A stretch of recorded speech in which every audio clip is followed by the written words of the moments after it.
Je vais commencer par ajouter le blanc de poulet dans l'eau bouillante. Je vais laisser le blanc de poulet cuire et pendant ce temps, dans cette autre poêle, j'ai déjà ajouté de l'huile et je vais ajouter 3 saucisses coupées en rondelles. Je vais bien faire frire ces saucisses. J'ai déjà fait frire les saucisses, maintenant je vais éteindre le feu. Je vais retirer les saucisses et les transférer dans ce bol et les laisser de côté. Dans la même poêle, je vais ajouter un oignon haché. Je vais également ajouter 2 gousses d'ail haché et je vais faire revenir tous ces ingrédients. Cela fait, l'ail et l'oignon sont déjà complètement sautés. Je vais éteindre le feu et les laisser de côté. Je vais passer à une autre poêle.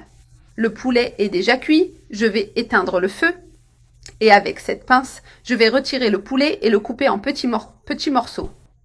Dans le mixeur, je vais ajouter une tomate coupée en morceaux. Nous allons préparer une sauce. Je vais également ajouter une tasse d'eau. Cela fait, je vais couvrir le mixeur et mixer pendant 1 minute.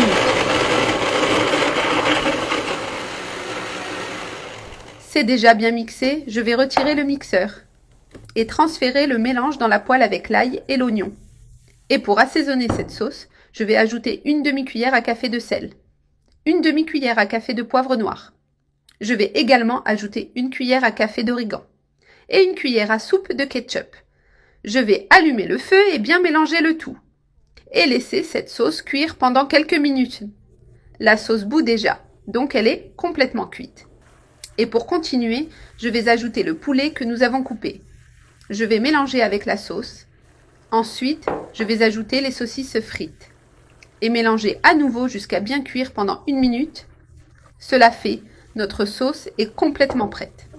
Maintenant, je vais ajouter 300 g de pâte déjà cuite et bien mélanger pour s'assurer que la sauce recouvre complètement les pâtes. Je vais cuire à feu doux pendant quelques minutes en remuant pour que les pâtes absorbent toutes les saveurs et que la sauce s'incorpore bien. De cette façon, le plat sera prêt à être servi. C'est prêt. Notre recette est prête à être servie. Je vais éteindre le feu.